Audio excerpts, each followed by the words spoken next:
Essa era sua maior arma, o conhecimento.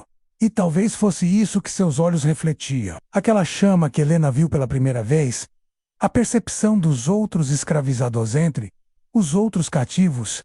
Mateus era respeitado, não porque fosse mais forte, não porque fosse mais ousado, embora também fosse, mas porque carregava dentro de si uma dignidade rara, um orgulho silencioso que inspirava os demais. Esse homem tem dentro dele algo que não se pode prender menos, murmuravam alguns, em sussurros, quando perceberam que ele e Helena tinham algo além da relação de senhor e escravo. Muitos ficaram em choque. Alguns temeram pela vida dele. Outros, no entanto, sentiram uma estranha esperança. Se até uma marquesa pode enxergar nele um homem, talvez o mundo não esteja totalmente perdido, disse certa vez uma anciã da cozinha. O medo e a paixão Mateus, porém, sabia o risco que corria. Amar Helena significava desafiar não apenas uma família, mas um sistema inteiro.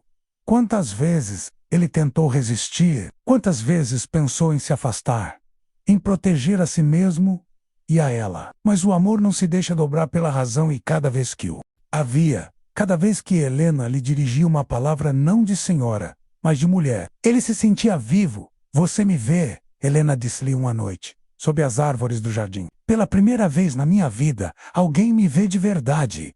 Ela sorriu, tocando-lhe o rosto com delicadeza. E não deixarei que ninguém te apague. A invisibilidade que se romperia para a corte, Mateus continuava sendo invisível. Poderiam rir dele, ignorá-lo, até ameaçá-lo. Mas nunca imaginaram que aquele homem silencioso, acostumado às sombras, se tornaria a faísca de um escândalo que abalaria o próprio trono. Ele era o homem que o reino não queria ver. Mas em breve, seria impossível ignorá-lo.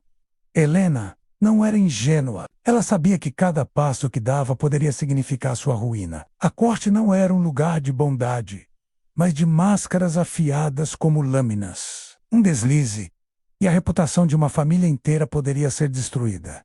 Ainda assim, a cada encontro com Mateus, seu coração pulsava mais forte do que a lógica. Quando ele falava sobre liberdade, quando citava frases que aprendera nos livros proibidos, quando sorria mesmo, após um dia de trabalho exaustivo, Helena percebia. Ali estava o verdadeiro homem com quem queria dividir sua vida. Ela já não suportava a ideia de viver como tantas damas da corte, enfeitadas, como joias sem voz. Não queria ser esposa de Frederico, um conde arrogante que falava mais alto do que ouvia e que tratava criados como lixo. Queria amor, queria verdade. E assim decidiu: vou anunciar nosso casamento, disse ela. Certa noite, no jardim iluminado pela lua, Mateus arregalou os olhos. Helena, você sabe o que isso significa? Não vão apenas zombar de você, podem me matar. Ela respirou fundo e respondeu com firmeza: prefiro morrer ao seu lado do que viver acorrentada a alguém que não amo. Foi ali, sob as estrelas, que os dois selaram um destino do qual não poderiam mais escapar. O grande baileu palácio estava em festa. Era a noite do grande baile em homenagem ao rei, evento que reunia toda a nobreza e marcava o início de novas alianças políticas.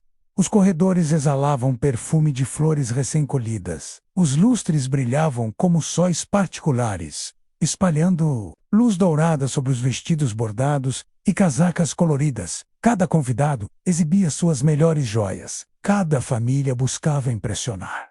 Dizia-se que naquela noite seria oficializado o noivado entre Helena e o conde Frederico. Muitos esperavam ansiosos pelo anúncio. Helena, porém, tinha outros planos. A entrada da marquesa quando surgiu à porta do salão. Todos os olhares se voltaram para ela. Seu vestido azul não era apenas uma escolha estética. Azul era a cor da coragem, da independência, diferia dos tons suaves usados pelas demais damas e parecia anunciar que algo diferente estava prestes a acontecer. Helena caminhava como uma rainha entre súditos. O silêncio se espalhava onde ela passava, como se a própria sala pressentisse o peso do que viria. Atrás dela, discretamente, entre os criados que serviam vinho, e carregavam bandejas estava Mateus. Ele não vestia linho nem veludo, mas mesmo em trajes simples, sua postura o distinguia. Seus olhos buscavam Helena, como quem buscava força. O silêncio. Antes da tempestade, o mestre de cerimônias pediu silêncio. O conde Frederico se adiantou, inflado de orgulho, pronto para fazer o anúncio oficial. Mas Helena ergueu a mão. Com licença, tenho algo a dizer. O salão inteiro prendeu a respiração. O conde franziu o senho. Confuso. Helena deu um passo à frente. Sei que todos esperam que eu confirme esta noite minha união com o conde Frederico, mas não será assim. Um murmúrio percorreu a multidão. Alguns sorriram, outros arregalaram os olhos. Não serei moeda de troca, nem peça em um tabuleiro de poder. Meu coração já tem dono, e não está à venda. Silêncio. Todos aguardavam o nome que sairia de seus lábios. Helena então ergueu o queixo e declarou: o homem a quem me entrego chama-se Mateus. O escândalo salão explodiu. Um escravo, gritou uma dama. Isso é loucura, berrou um barão. Desonra, rugiu um ministro. O conde avançou com fúria, os punhos cerrados, mas dois nobres o seguraram. Temendo que a cena degenerasse em violência física diante do rei, Mateus foi empurrado para o centro. Exposto, como nunca antes, Helena caminhou até ele. Ignorando os olhares que a queimavam, segurou sua mão com firmeza, como quem sela um pacto eterno. Este é o homem que escolho, e escolho diante de todos. O silêncio caiu novamente, pesado como pedra. As vozes da corte e as reações se dividiram. Um velho duque cuspiu no chão, indignado. Isso é uma afronta à nossa linhagem. Que seja banida. Uma jovem marquesa, mais ousada, murmurou para a amiga. Coragem ou loucura? Talvez ambos. O conde, tremendo de raiva, gritou. Isso não ficará assim. Este homem será enforcado antes do amanhecer. Helena então se virou para ele. A voz firme. Toque nele. E tocará. E todo o reino verá que não há honra em um título sustentado pelo medo. O reino em alvoroço naquela noite. O baile terminou em caos. Alguns deixaram o salão indignados. Outros permaneceram apenas para assistir ao espetáculo. Na manhã seguinte, a cidade inteira falava do escândalo. Nas tavernas, os homens comentavam entre goles de vinho. Ouvi dizer que a marquesa enlouqueceu. Casou-se com um escravo. Nas praças, as mulheres cochichavam. Ela sempre foi diferente. Mas isso ninguém imaginava. Entre os criados e escravizados, porém, corria uma chama de esperança. Muitos murmuravam: se uma marquesa pode amar um de nós, talvez um dia sejamos vistos como humanos. O preço da rebeldia a Helena sabia que estava em guerra contra o mundo. Sua família a acusou de desonra. Seus amigos a evitaram sus inimigos. Pediram sua punição.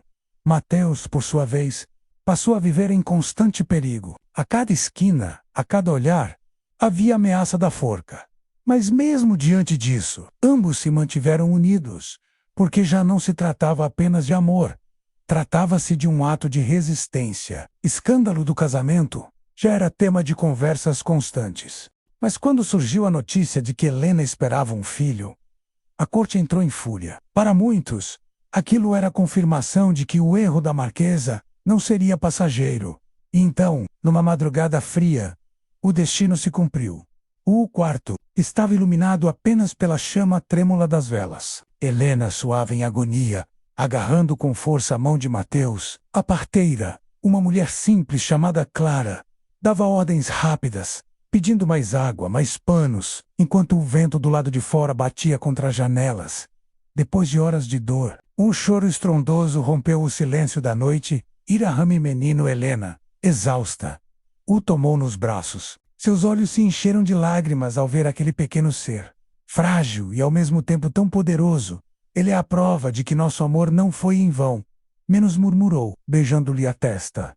Mateus, com a voz embargada, disse apenas: ele é o filho da coragem. E assim, nasceu Gabriel. A reação da corte na manhã seguinte. O palácio inteiro já comentava: um bastardo! gritou o Duque de Montclair. Uma mancha eterna na linhagem de Alencourt. Esse menino não deveria viver, afirmou outro barão. Furioso, o rei deve agir. É inadmissível que esse escândalo se perpetue. Cartas foram enviadas, reuniões emergenciais convocadas. Alguns exigiam que a criança fosse afastada. Outros pediam sua execução velada. Como forma do corrigir a afronta sem alarde público. Mas Helena, determinada, não recuou. Este filho viverá, e viverá com orgulho. Seu tom era tão firme que nem mesmo seus opositores mais diretos ousaram enfrentá-la pessoalmente o povo. E o menino, enquanto a nobreza o odiava, o povo observava com curiosidade. Os criados cochichavam pelos corredores. Dizem que o menino nasceu forte, com olhos de fogo. Talvez seja ele quem traga mudanças entre os escravizados. Gabriel era visto quase como um presságio. Ele é a mistura impossível. Menos murmurava uma velha cozinheira. Metade senhor, metade servo. Quem sabe o que pode nascer disso? Gabriel crescia envolto em duas realidades. O desprezo dos poderosos e a esperança silenciosa dos oprimidos. A infância, difícil desde cedo. Gabriel sentiu o peso da rejeição. Quando criança, tentava brincar com filhos de nobres durante os eventos sociais, mas as mães o afastavam, puxando as crianças com força. Não se misturem com ele, diziam. O sangue dele é manchado. Certa vez, um jovem baronet, mais ousado que os demais, cuspiu-lhe no rosto e disse: "Você não pertence a lugar nenhum." Feche os olhos por um instante e imagine uma sala dourada, repleta de nobres em roupas pesadas, coroas brilhando sob as velas e olhares que julgavam cada gesto. Naquele lugar, onde a obediência às tradições era lei, uma única mulher ousou quebrar todas as correntes invisíveis que mantinham o poder da corte de pé. Ela não se apaixonou por um duque, nem por um príncipe, mas por alguém que, para a nobreza, não passava de um objeto, um escravo. E quando decidiu se casar com ela, não apenas expôs seu coração menos, mas desafiou todo o reino. História que você vai ouvir agora não é apenas sobre amor proibido, é sobre coragem, humilhação, resistência e sobre como um filho nascido desse escândalo conseguiu enfrentar reis e reis, até que sua voz ecoasse mais alto que o próprio trono. Respire fundo e se coloque nessa cena. O que você faria se todo o mundo apontasse o dedo para você, apenas porque ousou amar? O palácio era mais do que um edifício de pedras antigas, era um organismo vivo. Suas paredes douradas respiravam segredos. Suas tapeçarias ocultavam intrigas, e cada corredor era testemunha silenciosa de alianças que decidiam o futuro do reino. No grande salão principal, onde lustres de cristal espalhavam luz sobre os vestidos bordados e casacas impecáveis, cada gesto tinha um significado. Um olhar prolongado podia iniciar um rumor. Um aperto de mão mais demorado poderia ser interpretado como pacto. Ali, nada era simples, nada era inocente, e naquele universo de vaidade e poder, havia uma mulher que se destacava mesmo em meio à opulência. A Marquesa Helena de Alencourt, mulher que desafiava o olhar de Helena, não era apenas uma dama de título, era neta de um dos conselheiros mais respeitados do rei, e filha de uma linhagem que sempre ocupara cargos de prestígio. Desde a juventude, todos previam que ela se tornaria esposa de um duque ou conde, consolidando ainda mais a força de sua família. Sua beleza era constantemente exaltada, pele alva como porcelana, cabelos escuros, que contrastavam com os colares de pérolas que sempre usava, e olhos de um verde profundo, capazes de intimidar até os homens mais arrogantes da corte. Mas o que realmente a diferenciava não era a aparência, e sim sua ousadia silenciosa. Helena caminhava como quem não devia nada a ninguém, como se o peso das tradições não fosse capaz de dobrar seus ombros. Isso despertava admiração em alguns e ódio em muitos outros. O destino planejado aos 18 anos, Helena já estava prometida a Conde Frederico de Villeneuve, um homem 20 anos mais velho, conhecido por sua fortuna e crueldade. Nos banquets, ele falava alto, ria de modo vulgar e tratava os criados como se fossem menos que animais. Para a família da marquesa, esse casamento significava segurança, expansão de propriedades e fortalecimento político. Para Helena, significava a morte em vida. Ela fingia concordar, mantinha a postura em público, mas em seu íntimo sentia-se sufocada. Quantas vezes, à noite, se trancava no quarto e chorava em silêncio, imaginando uma vida onde pudesse escolher livremente. O homem invisível foi nesse contexto que Helena começou a reparar em alguém que sempre estivera ali, mas que ninguém na nobreza enxergava.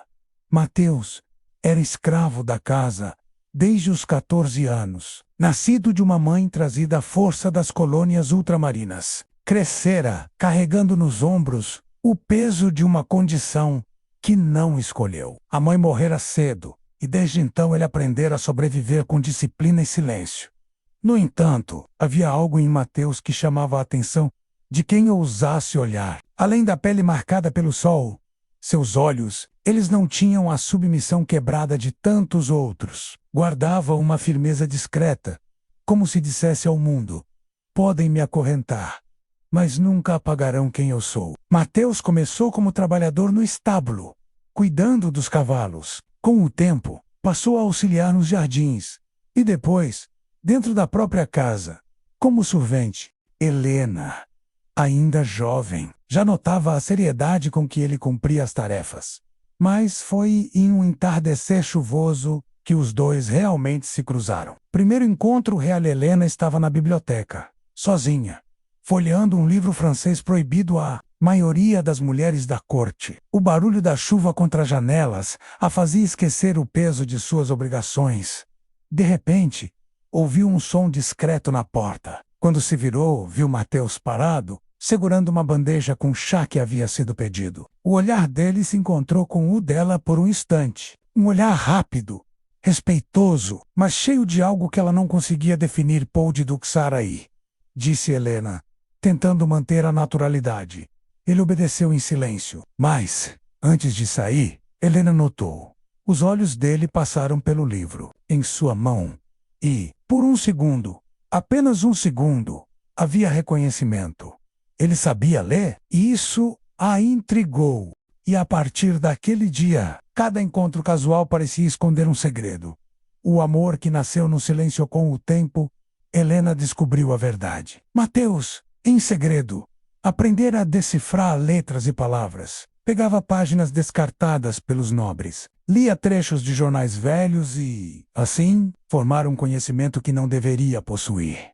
Helena começou a arriscar conversas curtas, como quem não quer ser notada. Depois, vieram encontros furtivos, nos jardins à noite, onde o silêncio da lua lhes dava permissão para serem apenas dois seres humanos. E não senhora e escravo, se descobrirem em voi nos custar caro, murmurava Mateus.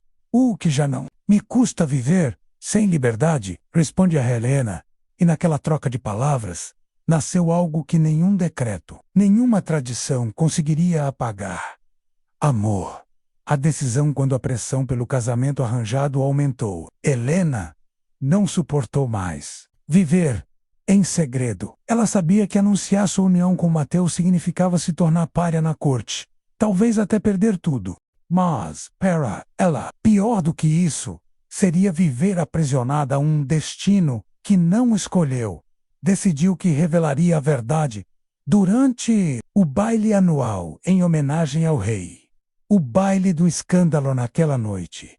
O palácio estava mais suntuoso do que nunca. Lustres reluziam, a orquestra tocava valsas elaboradas, e damas com vestidos cintilantes desfilavam como pavões. Helena entrou de azul, não a cor do luto ou da obediência, mas da liberdade. O salão inteiro voltou os olhos para ela.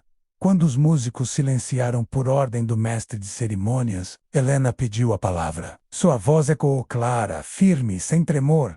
Hoje, diante de todos vocês, anuncio que não serei esposa de conde algum. nem instrumento de aliança política. O meu coração já tem dono. E esse dono é Mateus, a quem muitos de vocês ousam chamar de escravo, mas que para mim é esposo, companheiro igual. O choque foi imediato. Uma taça de cristal caiu e se espatifou. As damas soltaram gritos abafados. Alguns homens riram com desprezo. Outros exigiram que ela fosse retirada dali.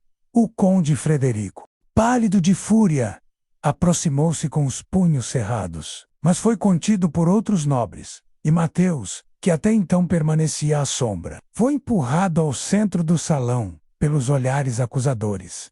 Helena segurou sua mão diante de todos, e naquele gesto simples, mas proibido, selou o maior escândalo que o reino já havia testemunhado. As consequências naquela mesma noite. Rumores se espalharam pelas ruas. Pela manhã, já não se falava de outra coisa. A marquesa enlouqueceu, diziam uns. É o fim da honra da família Lencourt, murmuravam outros. Como pode uma dama se unir a um escravo? Repetiam em choque. Mas havia também aqueles que, em silêncio, admiravam a coragem dela. Servos, criados e até alguns jovens que sonhavam com liberdade. Sussurrava entre si que talvez o gesto de Helena fosse mais do que um escândalo. Fosse um sinal de que o mundo poderia mudar. Mateus acordava sempre antes do nascer do sol. O frio da madrugada cortava sua pele, mas não havia tempo para hesitar. Antes mesmo que os primeiros raios iluminassem os vitrais do palácio, ele já estava de pé, pronto para servir. Seu primeiro trabalho era nos estábulos. Ali, entre o cheiro forte de feno e esterco, tratava dos cavalos que carregariam nobres em caçadas e passeios. Ele os escovava com paciência, limpava os cascos, alimentava-os com cuidado. Curiosamente, os animais o respeitavam mais do que muitos homens. Enquanto isso, a corte ainda dormia em camas macias, envoltos em lençóis de seda. Essa era a diferença entre os mundos. Mateus carregava o peso da rotina invisível, garantindo que a vida luxuosa dos nobres fosse possível, mas ninguém jamais se lembrava dele quando erguia taças em banquetes. A cultura do desprezou na corte. O desprezo era silencioso, mas Constanta Mateus podia estar no mesmo salão que os aristocratas, mas era como se fosse transparente. Quando derramava vinho nas taças, ninguém lhe dizia obrigado. Quando segurava a bandeja de frutas, ninguém lhe dirigia um olhar humano. E, se por acaso um nobre o notava, era apenas para rumiar. Lo, olhe bem como carrega essa bandeja. Escravo, já havia gritado um barão. Em meio a risos, certa vez, se derramar, eu mesmo farei questão de chicotear suas costas. A cada insulto Mateus sentia o sangue ferver, mas mantinha os olhos baixos, não por submissão, mas por estratégia. Sabia que, naquele jogo cruel, a menor reação poderia custar-lhe a vida. A força interior apesar disso. Mateus não era um homem quebrado. No silêncio das madrugadas, quando os outros dormiam, ele alimentava sua mente. Lia páginas arrancadas de jornais velhos, decifrava letras em livros abandonados e guardava palavras como tesouros para ele. Cada frase aprendida era um ato de resistência. Enquanto os senhores o viam como um corpo para o trabalho, ele se tornava, em segredo, um espírito pensante, um homem capaz de compreender ideias que estavam além das correntes. Gabriel correu para dentro de casa. Chorando, encontrou Mateus no jardim e desabou em seus braços. Pai, por que eles me odeiam? Mateus o segurou firme, olhando-o nos olhos, porque eles têm medo. Medo de alguém que carrega em si aquilo que eles tentam negar. Que todos somos iguais. Helena se aproximou, acariciando o rosto do filho. O que corre em suas veias não é maldição, é força. Você carrega o sangue da liberdade e da nobreza. Não há nada mais poderoso do que isso. As lições de Helena se recusava a deixar que o ódio externo moldasse o filho. Todos os dias lia para ele histórias de reis, filósofos e guerreiros, mas também histórias de escravos que resistiram, de povos que lutaram pela liberdade. Você precisa conhecer os dois lados da sua história, Gabriel, dizia ela. Só assim poderá compreender quem realmente é. Ela não o poupava da verdade, mas também Não o deixava afundar nela. Mostrava-lhe que, apesar do desprezo, ele tinha um propósito maior. As lições de Mateus Helena moldavam sua mente. Mateus moldava sua força. Levava-o para os campos e ensinava-lhe a plantar, a respeitar a terra. Mostrava-lhe como erguer-se depois de uma queda, como enfrentar a dor sem se quebrar. Eles vão te humilhar, filho, mas você não pode deixar que isso entre em você. Se aceitar a mentira deles, você perde. Gabriel crescia aprendendo que o mundo não seria fácil, mas que dentro dele havia uma fortaleza inabalável. Os primeiros conflitos na adolescência. Gabriel começou a questionar sua identidade. Se não sou aceito pela nobreza, e também não sou visto como escravo. Quem sou eu? Perguntava. Helena respondia com calma. Você é o elo entre dois mundos. Um elo que pode mudar tudo. Mas Gabriel não aceitava facilmente. Sentia-se deslocado, como se não tivesse lugar. A solidão pesava, mas também o fortalecia. Ele aprendia a ser diferente, a carregar sozinho um fardo que mais tarde se tornaria seu maior poder. O nome que carregava Helena insistiu em chamá-lo do Gabriel, o mensageiro. Dizia que seu destino seria levar uma palavra tão forte que nenhum rei poderia calar. E a cada ano que passava, Mateus e Helena percebiam que esse destino se aproximava. O menino que nascera entre gritos de escândalo estava crescendo, e em seus olhos já se podia ver um brilho que anunciava: ele não seria silenciado. Gabriel cresceu entre duas forças opostas. De um lado, os corredores frios da corte cheios de sussurros venenosos, onde cada gesto dele era julgado com desprezo. Do outro, os olhares silenciosos dos escravizados, que o viam como um símbolo de esperança. Ainda que temessem se apegar demais, ele nunca fora aceito por inteiro, em nenhum dos mundos. Era nobre demais para ser tratado como escravo, mas demais para ser considerado igual pelos aristocratas. Essa Condacal, que poderia destruí-lo, tornou-se sua maior escola. Gabriel aprendeu desde cedo a viver no limite, a ler as entrelinhas, a entender os silêncios.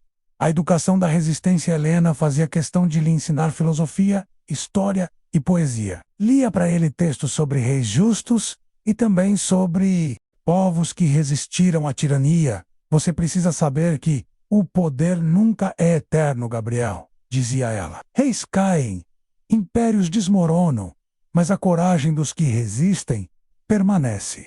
Mateus, por sua vez, transmitia-lhe a sabedoria prática. Força não é apenas lutar. Força também é suportar. Quando eles esperarem sua fúria, dê-lhes silêncio. Quando esperarem sua submissão, dê-lhes dignidade. Assim, Gabriel crescia equilibrando duas heranças: a altivez da nobreza e a resistência dos escravizados. As humilhações com 15 anos. Gabriel já frequentava os banquetes da corte. Não como convidado honrado, mas porque sua mãe insistia em exibi-lo. Mesmo contra a vontade dos nobres, as provocações eram constantes. Certa noite, um jovem marquês embriagado aproximou-se e disse em tom de deboche: então, este é o filho. Duas, meio senhor, meio servo. Diga-me, rapaz, em que língua você reza? Na de sua mãe ou na de seus escravos? Gabriel sentiu o sangue ferver, mas lembrando-se das palavras do pai, respirou fundo e respondeu: rezo na língua da verdade. Algo que talvez você nunca entenda. O salão silenciou. Alguns riram, outros ficaram desconfortáveis. O jovem marquês ficou vermelho, mas não conseguiu responder. Esse episódio se espalhou. Pela primeira vez, Gabriel não fora apenas alvo de piadas. Ele havia devolvido com inteligência, sem perder a compostura. As pequenas rebeldias. Gabriel nunca levantou armas. Sua rebelião era sutil. Se via um criado sendo injustiçado, dava-lhe discretamente moedas ou comida. Quando um nobre o insultava, respondia com frases afiadas que humilhavam mais que um soco.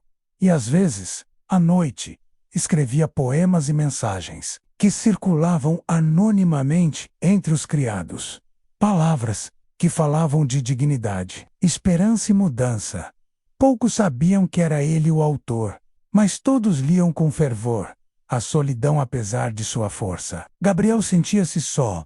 Não pertenço a lugar algum, mãe, disse certa vez a Helena. Para os nobres, sou um bastardo. Para os escravos, sou diferente demais. Quem sou eu? Helena acariciou seu rosto e respondeu. Você não é nenhum, nem outro. Você é os dois. E isso te torna único. Mateus completou os que o tentantei. Negar fazem isso porque têm medo. Medo do que você representa. Essas palavras ficaram gravadas na mente de Gabriel. A fama silenciosa com o tempo. Sua reputação começou a se espalhar. Entre os nobres, era chamado do bastardo insolente. Entre os criados, de o jovem que não se curva. Entre os escravizados, de a voz que ainda não falou. E assim, sem perceber, Gabriel se tornava símbolo de algo maior. Não por gritos ou rebeliões abertas, mas por sua postura, por sua dignidade inabalável. A rebelião que ainda viria aos 18 anos, Gabriel já era um homem alto, de olhar firme, herdara da mãe a postura altiva e do pai a força serena. Carregava em si o peso de uma guerra silenciosa. Sabia que um dia sua voz seria exigida. E quando chegasse a hora, o filho da marquesa e do escravo não falaria apenas por si mesmo menos, mas por todos os que tinham sido calados. O tempo passou, e as tensões aumentavam. O povo estava inquieto, fome, impostos abusivos e a arrogância da nobreza corroíam a paciência dos camponeses. Rebeliões começavam a surgir em vilas distantes, e os rumores chegavam ao palácio como tempestades se aproximando. No centro disso tudo, havia um nome que ecoava. Gabriel. Os nobres o odiavam, mas o povo murmurava histórias sobre ele. Diziam que falava com coragem, que não temia olhares, que carregava o sangue dos dois mundos. O rei, pressionado, decidiu convocar uma assembleia. Deixem que ele fale diante de mim, menos disse, com voz cansada. Quero ouvir da própria boca se esse jovem é apenas um insolente ou se realmente ameaça o trono. O dia da assembleia, o grande salão estava lotado. Nobres em roupas pesadas, ministros com semblantes sérios, soldados armados até os dentes. No alto, o trono dourado, onde o rei se sentava, rígido, observando tudo. Gabriel entrou acompanhado de Helena e Mateus. Seu passo era firme. Embora o coração acelerasse, os cochichos começaram. É ele, o bastardo, o filho da desonra, o escravo vestido como homem. Mas Gabriel não abaixou os olhos. Caminhou até o centro. Ergueu a cabeça e esperou. O silêncio. O confrontou o rei. Com voz grave, falou. Gabriel, filho de Helena de Alencourt e de Mateus, foste trazido aqui para responder. Dizes que não és ameaça, mas há quem diga que tua simples existência é uma afronta à ordem. O que tens a dizer? O salão inteiro prendeu a respiração. Gabriel inspirou fundo. Olhou primeiro para os nobres, depois para os criados que se escondiam no fundo do salão, e por último para o próprio rei. O discurso, majestade, começou com firmeza. Eu nasci do escândalo. Nasci do amor proibido de uma mulher que ousou desafiar suas próprias correntes e de um homem que foi tratado como menos que humano. Fez uma pausa. Os murmúrios ecoaram.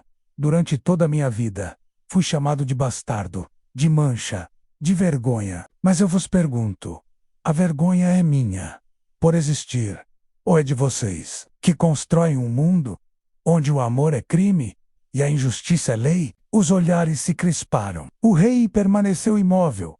Gabriel continuou. Eu carrego o sangue da nobreza e da escravidão. Sou o que vocês mais temem. A prova viva de que não existe diferença de valor entre um título e uma corrente. Um silêncio denso tomou conta da sala. Podem me odiar. Podem tentar me calar. Mas já não importa. Por quê? Para cada criança que cresce com fome, para cada homem que é tratado como objeto, para cada mulher silenciada, eu serei voz. Alguns nobres protestaram. Insolência, rebelde, mas Gabriel ergueu a mão. E sua voz se sobrepôs ao tumulto. O verdadeiro perigo não está em mim. Está na injustiça que vocês sustentam. Enquanto ela existir, nenhum trono será seguro. O rei Em silêncio todos voltaram-se para o rei, esperando que ele reagisse, que gritasse, que ordenasse a prisão de Gabriel. Mas o rei permaneceu em silêncio. Olhos, por um instante, se perderam nos de Gabriel. Talvez tenha visto nele algo que ninguém mais ousava admitir. Verdade. O silêncio do rei foi mais poderoso que qualquer sentença. Ninguém ousou interromper. Ninguém ousou tocar em Gabriel. E assim, diante de toda a corte, o jovem que fora chamado de bastardo calou, não apenas os nobres, mas o próprio rei. O legador naquele dia. Gabriel não derrubou coroas, nem destruiu tronos, mas plantou algo muito maior, uma semente. A partir dali, o povo passou a repetir suas palavras. Os escravizados encontraram esperança em sua existência. Até alguns nobres começaram a questionar as próprias certezas. E a história de um amor proibido, que começou com um escândalo, tornou-se a faísca de uma mudança que nenhum rei poderia deter.